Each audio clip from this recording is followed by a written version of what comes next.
Hello everyone, welcome to the Sons of Antiquity podcast. I'm your host Evan, and I'm joined in the studio by my co-host Dan. How's it going? The act of arguing has gained a lot of bad press over the years, and in our divisive, polarized world, it seems that any and all means of debate and rational discussion have been abandoned. But an argument doesn't have to be a pointless shouting match laced with insults and threats. Believe it or not, there is a way to argue effectively and logically. All it takes is a little discipline and a little knowledge. Today we'd like to cover the art, or perhaps the science, of arguing, and fill you in on the do's and don'ts of rational debate. Sure, it may be a lost cause, considering that a growing percentage of people think words can literally constitute violence. But if nothing else, the information in this episode will help you have more constructive debates with friends, family, or coworkers who don't want to punch you or throw you in a gulag. If you'd like to have a constructive argument with someone, a helpful first step is to think of it as a debate rather than an argument. A debate is a formal discussion on a particular topic in a public meeting or legislative assembly in which opposing arguments are put forward. This may seem like a very formal definition, but it helps to enter this frame of mind when you argue. When you argue, you want to bring the truth to light, and in doing so, either convince the other person that your point of view is valid, or perhaps learn the truth yourself and modify your stance accordingly based on new insights or new perspectives. You won't accomplish this by insulting them or getting them or yourself worked up and emotional. By thinking of an argument as a debate with calm statements of fact, tasteful critiques, and dispassionate delivery, it makes the whole process much smoother. But why do this in the first place? Why should we argue? What's the point? It's not going to change anything. Well, no, not with that attitude. Despite the increasing levels of ignorance within the general population, people must still be able to see reason on some basic level. If that weren't the case, human beings would be dropping dead left and right.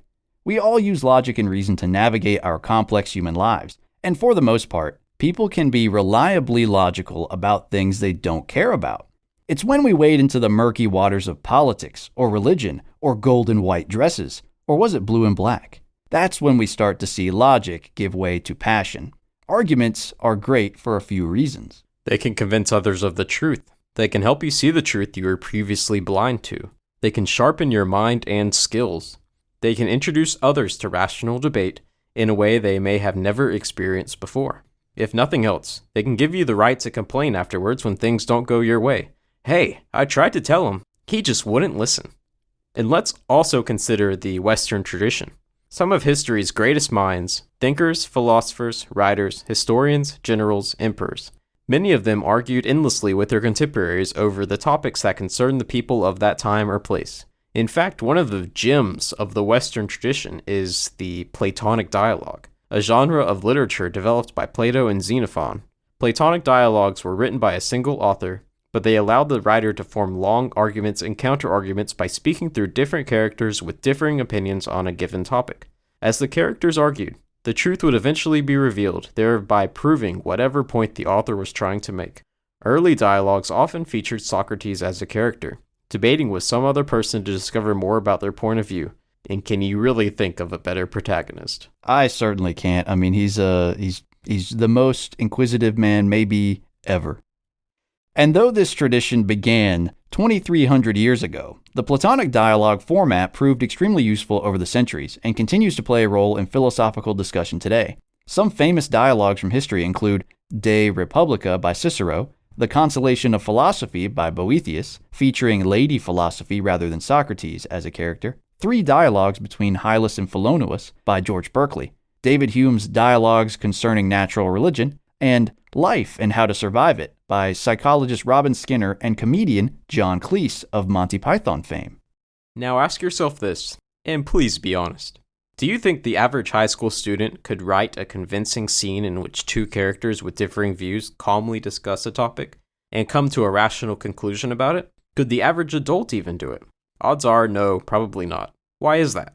It is pretty clear that most Americans do not know how to debate logically, and you can't really blame them. They were never taught how.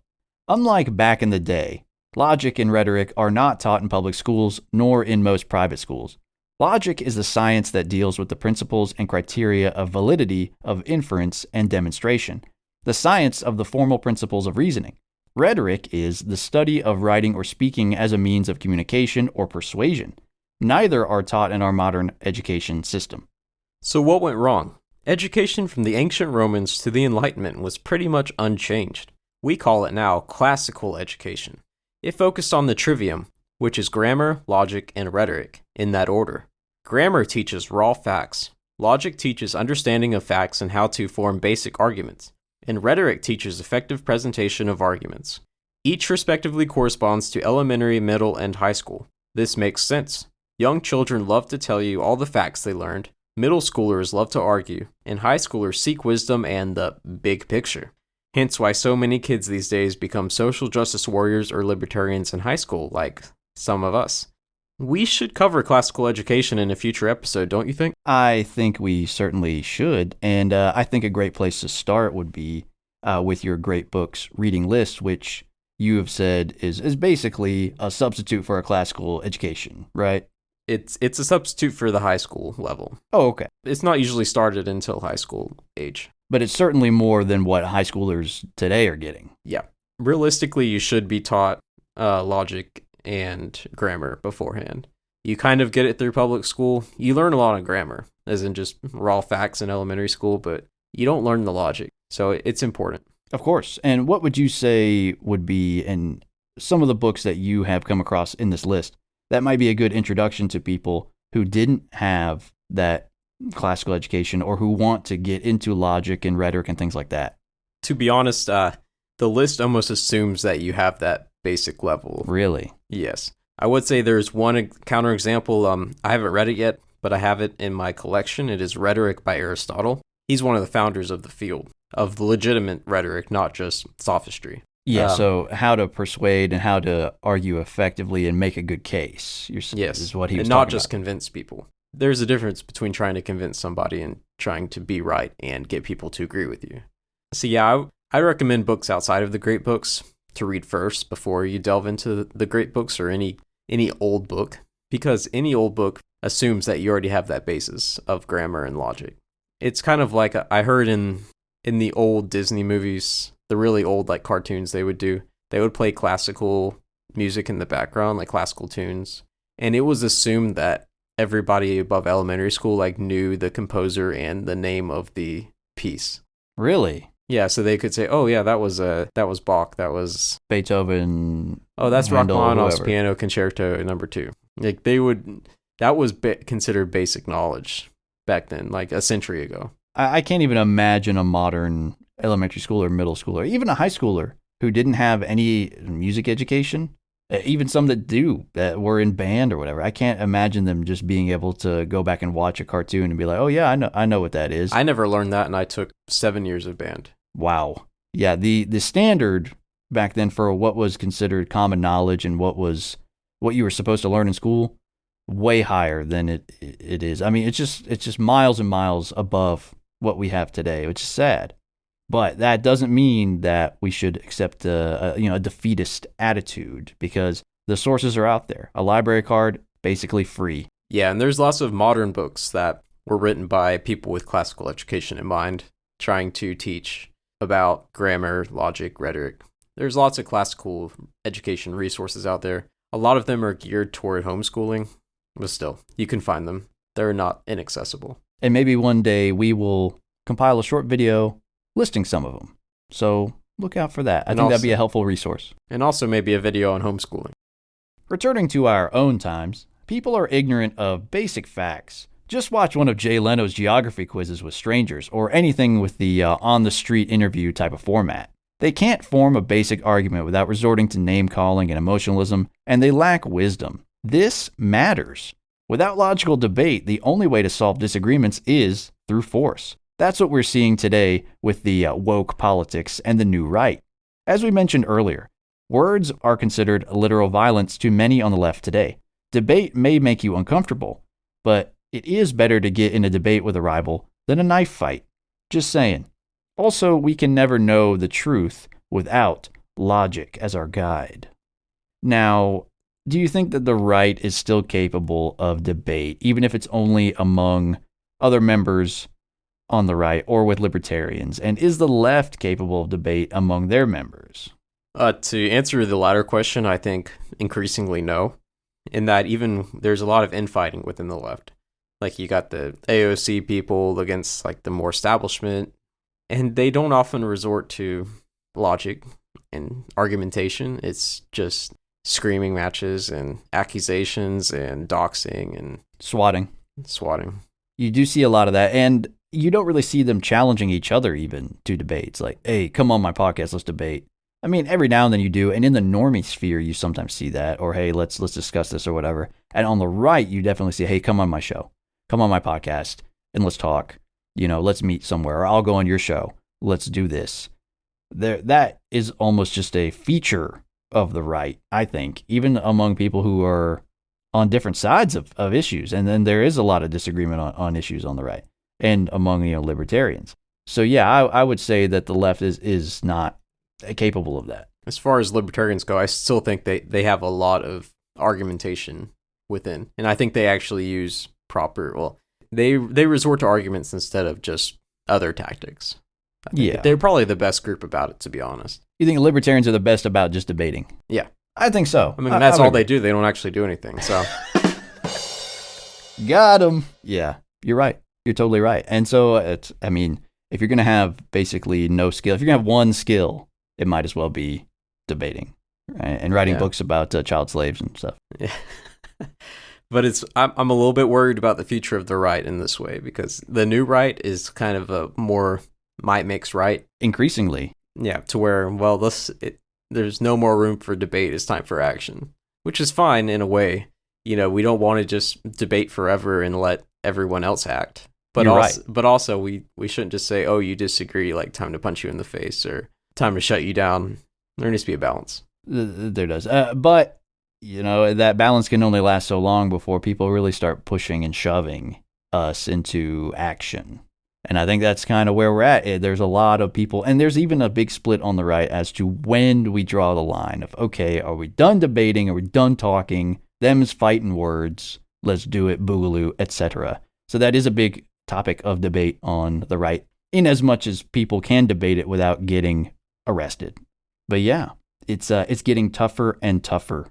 And the new right is a result of the new left. Their response, that Trump and all of that, it's a response to leftism. It wouldn't have happened if the left was calmly debating and wasn't like taking over everything. I agree. And if they hadn't controlled all the institutions or the majority of the institutions and wasn't constantly running around saying, oh, you're a Nazi, you are a white supremacist, racist, bigot, xenophobe, we need to get these out of here. I just heard I think it was Hochul or someone in New York saying, get out of here, go down to Florida. We don't want you here. You're not real New Yorkers. That's the type of rhetoric we're hearing. You're not real Americans. You're not real New Yorkers. You're not real this and that. If you believe in Trump or you believe in X, Y, Z, if you don't fit into the very narrow woke ideology, you're not part of our group. It's so exclusionary, and the rhetoric behind it is just so nasty. It's no wonder you've got people on the new right who are assuming a more authoritative stance. I guess to conclude this discussion, it kind of reminds me, lots of people on the left and the new right, they make fun of the old school, like marketplace of ideas kind of conservatives, and I don't know. That just came to mind. I don't know where we want to run. No, they do make fun of them for good reason, because we've realized that in the marketplace of ideas, it only works if everybody cares about ideas and not about power. Once someone comes into the marketplace of ideas with an AK, good luck selling your ideas and trading your ideas. And that's essentially what has happened. So, what makes a good argument? The simplest form of an argument consists of two premises which lead to a conclusion. There should be an unproblematic path from the premises to the conclusion. There can be a series of steps in between, but reasoning is critical. You can't say, the sky is blue and geese migrate twice a year.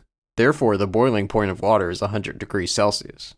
The conclusion does not follow from the premises, although we know from experience that both the conclusion and premises are true. A classic example of a good argument is, Socrates is a man, all men are mortal, therefore Socrates is mortal. There are two premises which everybody agrees are true, and the conclusion follows. This is a deductive argument. Deduction is the process of discerning more specific truths, Socrates is mortal, from more general premises, Socrates is a man and all men are mortal. Induction is the process of discerning general premises from specific truths. This is the way of science. For example, we took 100 measurements and determined that the acceleration due to gravity is 9.8 meters per second squared. This gives us a law about how things move through space. Inductive arguments are never 100% proven true. Why? Because there's always a chance that given enough time, an observation or measurement might be made that disproves the current theory. The argument must also cover the entirety of the subject. It shouldn't intentionally leave out information which could contradict it. For example, one could argue that Bill Clinton was a terrible president. That may be true. However, while the detractor may focus on Monica Lewinsky and the Three Strikes Law, it would be unfair to leave out how he balanced the budget and signed the Defense of Marriage Act, if those are things that you support. It is fine to still say that overall he was a bad president, but you should include as many pertinent points as possible. Terms used in the debate must have an agreed-upon definition. If the combatants use different definitions for the same word, then the argument cannot proceed productively. Define your terms. This is a threat. Just kidding. That would not be in the spirit of friendly debate in the marketplace of ideas. Finally, arguments should be stated plainly and clearly. It should be easy for anybody with a basic understanding of the topic and logic to understand your premises and conclusions. Don't try to overwhelm your opponent with fancy words or gobbledygook. Now we have the foundation laid for a more detailed discussion of argumentation, or more appropriately, how to not argue. Logical fallacies are statements and tactics which deflect from the real topic by not using logic. Let us say that in all these types of fallacies, we will seek to define the term, give good examples from all over the ideological spectrum, and provide cases where such an argument is valid. Here we go. The first category is the red herring fallacy. A red herring fallacy is something that misleads or distracts from the topic at hand. Instead of refuting one's opponent with a counter-argument, the red herring is saying, "Hey, look over there!" A huge portion of the logical fallacies you hear in everyday life will fall under this category. Ad hominem attacks are aimed at the opponent instead of his argument, while the person may deserve personal criticism. Pointing out personal flaws is a diversionary tactic meant to steer away from the actual topic and discredit the opponent on a personal level. And if he is what you say he is, why should anyone listen to him, right?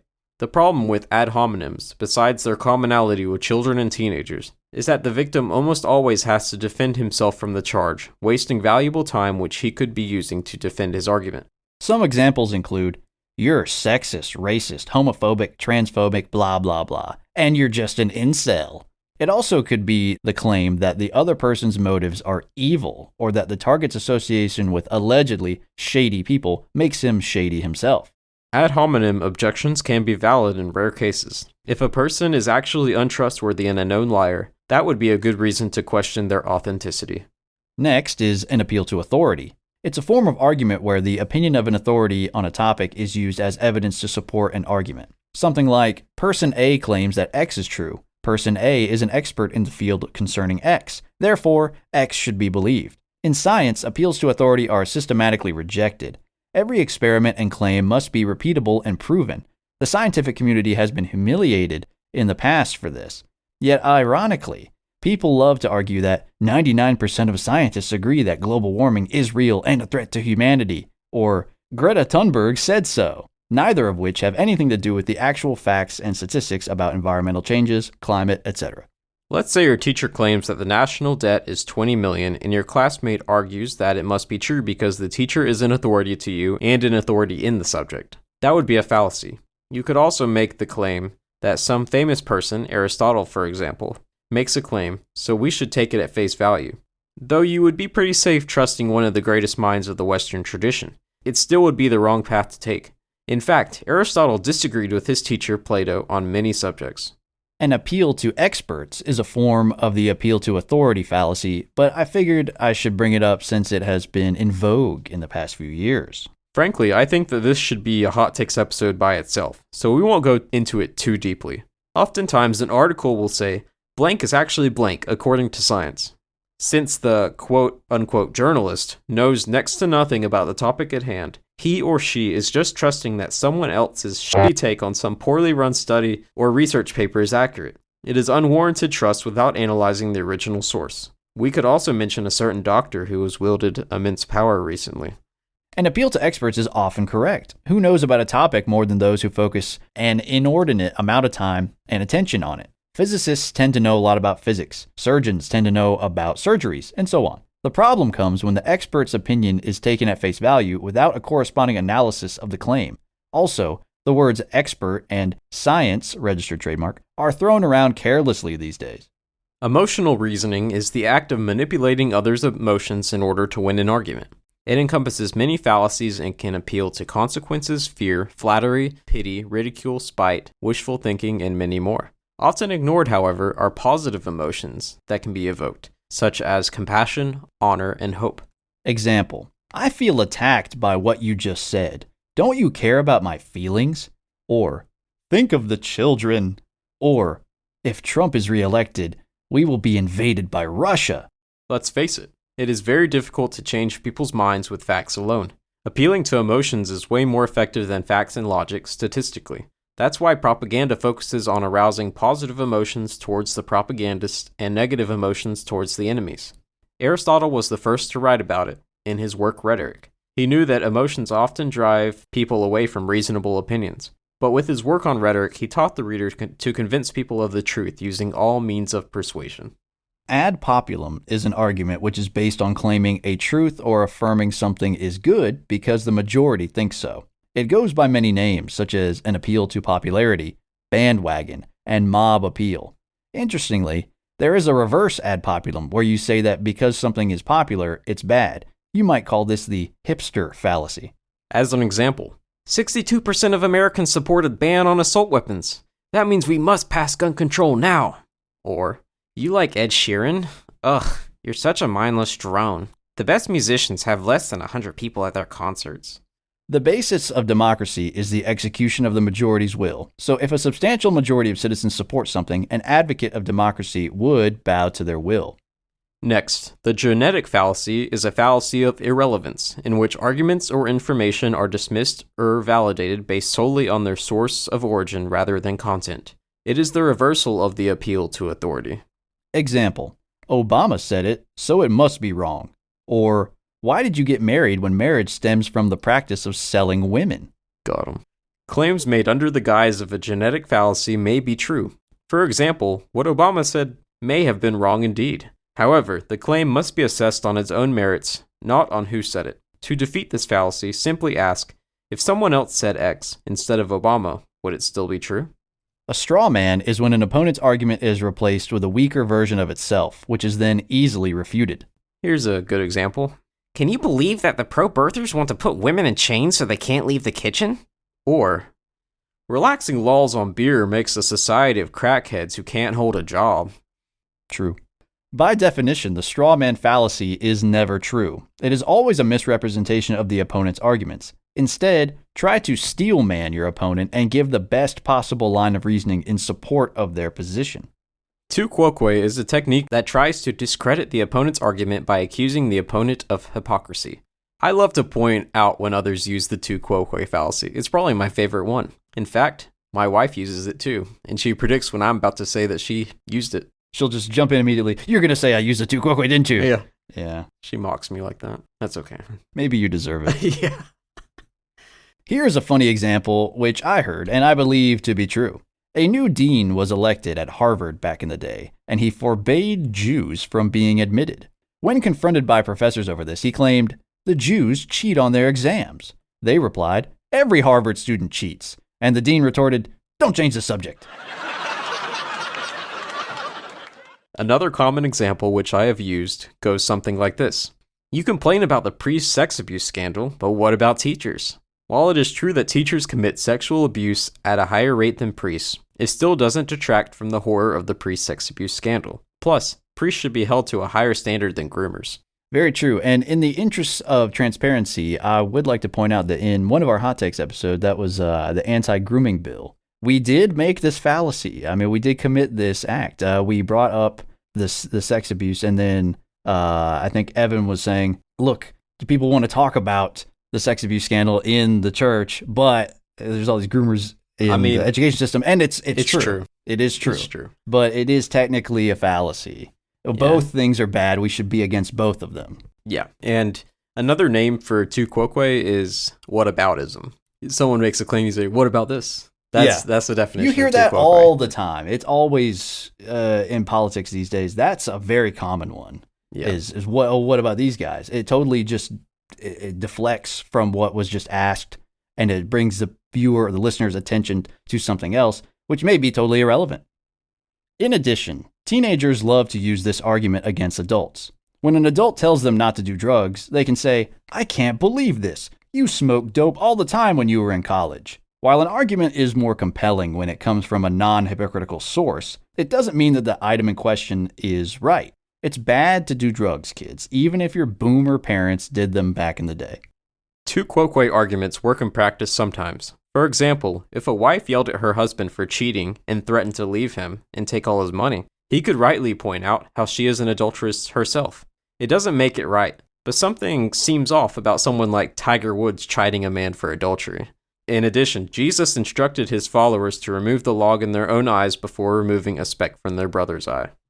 Next, let's discuss faulty generalizations. Faulty generalizations are when conclusions are drawn about all or many instances of a phenomenon on the basis of one or a few instances of that phenomenon.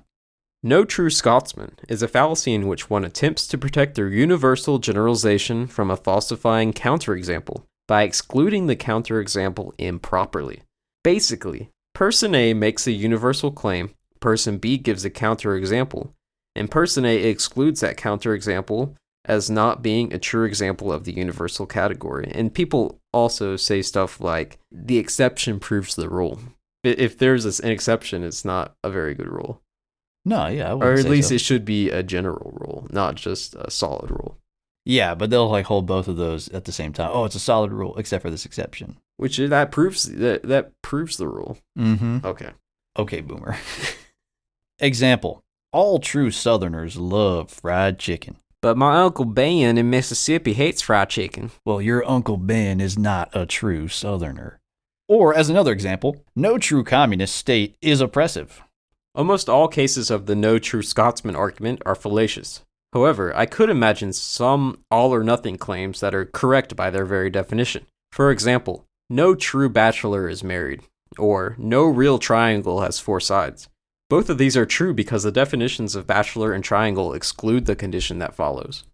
Cherry picking is the act of pointing to an individual case or cases or data that seem to confirm a particular position while ignoring a significant portion of related and similar cases or data that may contradict that position. Cherry picking often goes hand in hand with confirmation bias, where one disregards evidence which contradicts his point of view and accepts everything that seems to affirm it. Here's an example of pop science like I mentioned earlier. This survey from 2013 proves that 6 beers a day can decrease your risk for obesity.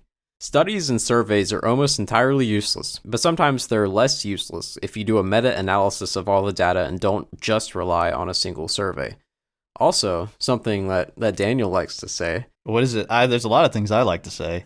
Oh, well, what about this one counterexample to global warming? Not everybody agrees with global warming. Yeah, not all scientists agree. And of the scientists that agree, not all of them believe it's warming. And of the ones that don't believe that, all the ones this and that. And it's just a long train. I've almost memorized. Like it's like a copy pasta at this point. Maybe one day I'll write it out for you guys to share. But yeah, that's the one I always bring up. Which is a fallacy. I don't care. I'm the world's biggest hypocrite, as I have chronicled on this show many, many times, doing a whole episode about logical fallacies, and I'm the most fallacious guy that there is. I mean, I'm just saying that that's just how I am. Anyway, a related phenomenon is using anecdotal evidence to support a point. You may not know a single person who voted for Biden, but that doesn't mean that Trump dominated the 2020 election. And I'll have you know that Evan wrote that, not me. Well, he didn't dominate either way. So, I said... What about the 2,000 mules, Evan? What about the 2,000 mules? I specifically said dominated so that you would agree with it. Okay. I didn't say one. I'm just ribbing you, my man. In reality, you want to sift the inputs. Obviously, bogus claims should be ignored. However, you have to be careful that you don't exclude evidence simply because it contradicts your opinion. Next, a false analogy is, well, an example that does not apply or make sense. Example, the stock market is like a colony of rabbits. It just keeps growing indefinitely. Of course, analogies often make sense, but even the best analogies are imperfect. A hasty generalization is a fallacy wherein a conclusion is drawn about all instances of a phenomenon on the basis of one or a few instances of that phenomenon. It is also just called jumping to conclusions or stereotyping. A major example could be, all the Americans that I've seen in Paris are obnoxious jerks. Therefore, all Americans are loud and rude. With enough examples, it is feasible to make reasonable assumptions about a group or phenomenon. However, you need to always keep in mind that there are exceptions to the rule. Our third category, the questionable cause fallacy, is a case where a cause is incorrectly identified. Post hoc ergo propter hoc, or after this, therefore because of this, is the claim that because event B followed event A, event B was caused by event A. In other words, correlation does not equal causation. Example, he died from food poisoning and a minute later lightning struck. That must be a sign from God. Or, whenever I drink 2 cans of Michelob Ultra before the Patriots play, they win. If I don't drink it, they will lose. Everything besides God has a cause, so it is reasonable to assume that if something happens right after something else, there was cause and effect. However, oftentimes, coincidence is to blame. Mark Twain famously said that there are lies, there are damned lies, and then there are statistics. Statistics is a branch of mathematics that can be easily misunderstood and abused, so let's briefly cover a few fallacies related to statistics. The gambler's fallacy, or the Monte Carlo fallacy, occurs when you think that if you keep flipping heads on a coin, then it is more likely to flip tails next time. That's just an example of it. In fact, you have a 50% chance of getting tails on every flip. It doesn't matter how many heads you've gotten in a row. People have a hard time accepting that the same result can happen a ton of times in a row when it is random. But that's how randomness works sometimes, and the name comes from Monte Carlo Casino in Monaco. They were playing roulette or something, and it got one color like 23 times in a row, and the casino made a huge amount of money because everyone kept betting that it would hit the other one. Wow. And it's just a random event. I mean, unless we could somehow prove that they had rigged it. You can't. It's just the way randomness works. People think if it's random, it's going to never be the same thing over again. Yeah, but when people plan randomness, they have a very unrandom way of looking at it. Of course, just shuffle all the music on your phone and you'll find that none of the songs will repeat until the end. It gets back around.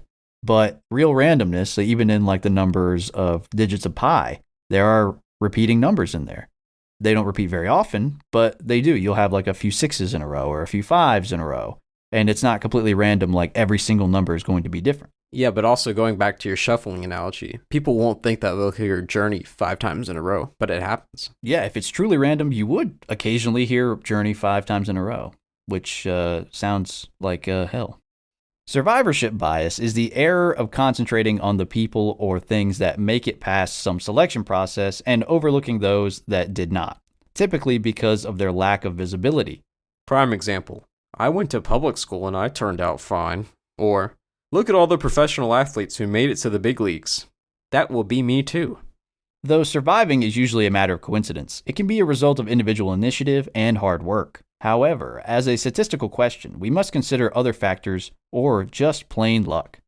Loaded questions are questions in surveys which induce a certain response. For example, as I'm sure you've seen in ads online, do you support Donald Trump's efforts to drain the swamp and restore law and order? Or, do you oppose the radical right's plans to strip women of their basic reproductive rights? These are nonsense questions, and any results which are produced can be thrown out the window. Experiments and surveys are often conducted improperly. They can ask a group of people which is not representative of the group in question, and they can ask questions in ways which skew results, which is the opposite of scientific. Unfavorable responses can be discarded, leaving the desired result. You could claim that 30% of the survey takers were trolls and remove their results. There are some fallacies that don't fit nicely into any of our groups so far, but we will include them in this section for completeness. Circular reasoning, or begging the question, is an instance where an argument's premises assume the truth of the conclusion instead of supporting it. Usually it goes like, A is true because B is true. B is true because A is true. Here's one. Gluttony is a mortal sin because it is deadly. Mortal and deadly are synonyms. More often than not, begging the question is the result of poor reasoning rather than malice. The speaker must give reasons for the conclusion to be true, rather than assume so. False dichotomies are based on a premise that erroneously limits what options are available. Options are falsely limited to just 2, or possibly some other number, when the real number of paths forward exceeds that number. Example: if you criticize capitalism, you are a communist. Or, you can go to bed now or in 5 minutes. Oh, I utilize that one to the brink. Thankfully, base daughter doesn't quite understand logical fallacies yet. Oh, she does, though. She straight up just says no. Or if it's like, you have one of these 2 foods, which of these 2 foods do you want it? She says no. No, she wants candy or what's her favorite? She wants Pringles, is what she wants. Yeah, she wants Pringles. No, she does not want apples or cheese. So she doesn't fall for it, actually. She's too smart. But wow. Many kids do. Yes, thankfully. You can trick them for a while, I guess. In life, oftentimes there are actually only 2 options, and you have to pick one. Will you marry the girl or not? Do you believe in God or not? Finally, people disagree, so the truth is unknowable. This is one that I have witnessed many times, but we are unsure if there is a technical term for it. The claim is that since there is widespread disagreement about a topic, that means that there is no objective answer. This is subjectivist nonsense. Example: look at all the religions that exist. Surely this is proof that God is a fairy tale. Or, everyone has their own opinions on how to lose weight, so nutrition is unproven speculation. This argument is a valid take on mere opinions. People disagree on which flavor of ice cream is best, because opinions cannot be proven. Moving the goalposts is a fallacy in which evidence presented in response to a specific claim is dismissed, and some other, often greater evidence is demanded. It comes from sports, such as rugby and soccer, where goalposts have been moved to give the home team an unfair advantage. For the record, the practice of switching sides halfway through the game makes this practice unhelpful. Example, just came randomly to me. A recession has historically been defined as 2 consecutive quarters of economic decline. However, we are not in a recession because there are a lot of other indicators of it. Unless all sides agree to the new rules, changing the rules during the game constitutes cheating. Changing definitions is another common tactic. In response to criticism, one simply says that his opponent is using an outdated definition of the word. Or in modern times, one can claim that a definition for a word is hurtful and unnecessary. Example: racism used to mean hatred of another race, but now it means when someone of a race which holds power shows hatred towards those of a marginalized race. Or, there is no way to define a woman.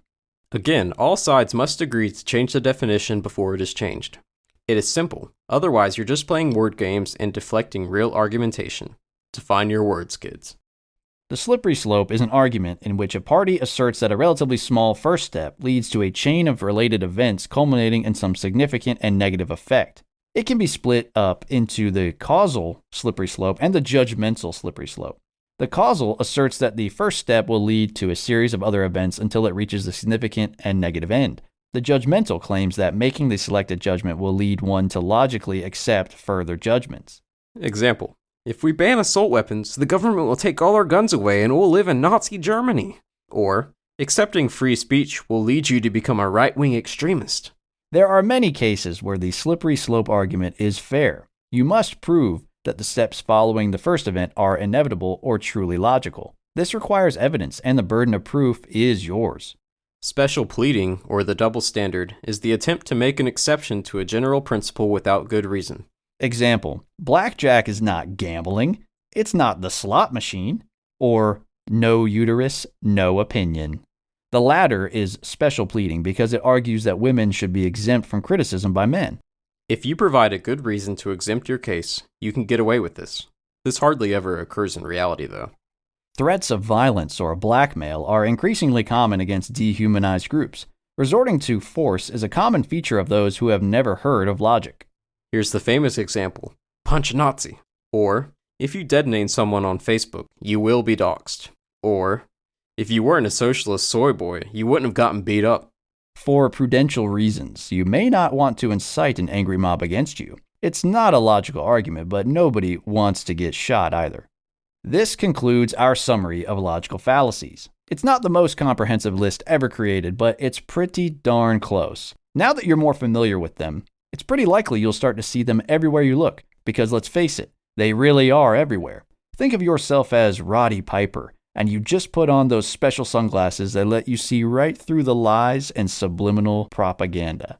We hope that you've gotten a lot out of this episode. However, this exercise wasn't intended to make you a neckbeard and rudely correct people all the time. Instead of being an insufferable person who just yells, "That's a logical fallacy," gently guide people towards bettering their logic and rhetoric. And even more importantly, examine your own life and see where you have room for improvement. You probably utilize many of these fallacies, so stay humble. Sit down. A society with more reason will venture ever closer to truth and virtue. And now, takeaways. Modern discourse blatantly utilizes logical fallacies to sway the masses. Logic is not taught in public schools, and it shows. Politics, popular media, advertisements, and news sources all make use of these fallacies. Look out for them next time you're watching TV or scrolling through social media. Both parties have been known to use these tactics, but we think you know which one has had more success with them. Now let's go over some lingering questions. What would our political debates look like if logical fallacies were called out live and or censored on the spot? I think there wouldn't be a lot of talking from the candidates going on. No, it'd just be a black screen the whole time. And then it would just be Trump yelling wrong over and over again. Yeah. Without having like an open debate that could have the potential for these fallacies and things like that, we never would have gotten zingers like "you'd be in jail" or any of the small hands comments from Marco Rubio during the run up to 2016, or I don't want to hear any of these lies. And this gets down to the root cause of all this, and it's the entertainment industry. And it's TV. Go back to our first Hot Takes episode, TV. I stand by it. Exactly. TV is not a source. It's not primarily a source of giving information. It's primarily a spot for entertainment. And that's what the medium is for. Listen to Neil Postman. He made a good argument in his book. TV is not the place for information. Unlike going to a speech or radio, where there's less chance of diverting attention. TV is the place for entertainment, and that's what our debates are, entertainment. And they want the zingers. They only have like 30 seconds or a minute to reply, and usually Trump and the other person is, they're just interrupting them. Any real debate, you need more than a minute. Oh yeah, way more. I mean, I don't know if you've ever watched the formal debates on YouTube, like about the big questions. Yeah, I sent you one like a year ago, actually. I do remember the one, it was about, is God real? Yeah. If God real, why debate? But no, in all seriousness, that was a really great debate, and it was very formal, like you said, and there was no audience, there was no booing, no cheering, there was no commercial breaks, there was really no activity from the moderator other than to just say, hey, your time's up. There was no interrupting, and that's a big problem with the political debates, is that the moderators want to play like they're the third person up there debating. And they want to ask those loaded questions. Exactly. And there was none of that in the religious debate, which was good. Mr. Trump, you have been sexist towards women. You called women fat and pigs. Only Rosie O'Donnell. That was like the best moment. It was. That was such a good moment because everyone can kind of be like, all right, that's fair. She deserves it. You're right. See, the problem with it, though, is nobody would watch these debates. At this point, nobody would tune in to watch what they say, and then nobody would vote. Yeah, can you honestly remember any other thing he said there other than those zingers? No. Exactly. Most people can't. It's mostly full of zingers and little factoids, gotcha moments. Exactly. And I would say one thing I'll add in is that you would do so much more for the political process, for the benefit of the political process, if you had each candidate just sit down with a Joe Rogan type or someone on a podcast for 3 or 4 hours at a time, even if it was just by themselves. But if you wanted to host a debate like that where there's no audience and it was long format, there's no commercials, then you have a really good moderator and you do it in a long form, maybe even just an audio only form. That would be the only way that you could really start to bring things back to how they should be and really tease out the truth and expose the potential flaws in these candidates. Otherwise, it's just going to be a zoo, a carnival, a circus. After this last election cycle, I really think they ought to just do away with the debates because it was shameful on both sides. Yeah. Do you think it did more to just embarrass them than it did to help them? It embarrassed both sides. And Biden told Trump to shut up, and Trump was acting terrible and just saying wrong and all. It's just... It was interrupting. Bad. They really should just both be required to sit down, like you said, with a moderator like Joe Rogan, except not trying to get them to do drugs or anything. Just an actual moderator who asks these questions and doesn't have an agenda. And then people can watch that if they want. Where they actually get to explain themselves and get asked tough questions. Yes. And not have the back and forth. Just do it separate. I think that's the best. They can't handle it anymore, obviously, so we're just gonna have to do it separate. But then again, imagine sitting down by yourself for 3 hours with Joe Biden and just the absolute gaffe machine that would become. But then we get better candidates. We would, because people would realize how awful that is. And so that's why they're going to try to fight tooth and nail to never let that happen. At least with him, anyway. Yeah. Trump would do okay, but I think so. But Joe Rogan said he'd never have Trump on his podcast. Well, go watch our hot takes on Joe Rogan for our opinion on him. What parts of America, besides politics, would noticeably change if everyone were educated on how to make a good argument? If everyone were educated on how to make a good argument, they would be better able to make all sorts of deals in their own life. They would be able to negotiate and debate and talk more effectively with their boss, with their teacher, with their parents, and with their peers. I think every relationship that you have in your life would improve simply by being able to recognize when someone is trying to get one over on you and trick you or deceive you, or is just making some illogical argument or claim. I think it would just grease the wheel in every aspect of human life, every relationship. And I think it would just make things a lot more efficient, and people could keep the emotions down. And that's a big thing for me. What about you? You're right. Any relationship would be improved. Marriage, children to parents and teachers, students would be more engaged and probably calling out their groomer teachers more. Yeah, and their communist teachers. Yeah. Yeah, I think, and especially if you focus on the younger generation and helping them, the students, to become more logically aware and more rhetorical as well. I think that would help us immensely, and they could pass that on to the next generation more easily. So even if you do have some stragglers who are just stuck in their ways, just wanting to make all these fallacies and appeals to emotion and everything, at least then eventually they would go by the wayside, and you would have a new crop that would come up. And there'd be less violence too. That's another good point. Yeah, there would be. And that's a benefit. That's a win-win right there. Now, lastly, would classical education help the next generations avoid these fallacies? And I think that ties into what we were just saying. We answered that already. I think it's, definitely. Especially if you can cultivate a culture that appreciates this type of knowledge and this type of learning and this subject matter, because it is so important. It's like it's the bedrock. Like you were saying earlier, like you have to kind of know all this stuff already before you get into the classics.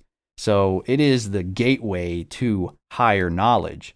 And if we could just instill that in these next generations and instill it enough to where they will pass it on to the next generation after that, then we can ensure that Western culture and the Western tradition continues. Likewise, at this point, my wife and I, we decide either private school or homeschool. And if we do homeschool, it's going to be a classically based one. Yeah, emphasis on the based. But no, for real, that's great. And as a result, your children will be light years ahead of their peers. No question. They'll argue with them in Latin. Yes.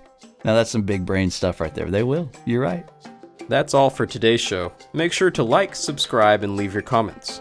Join us again next time for even more Ancient Wisdom.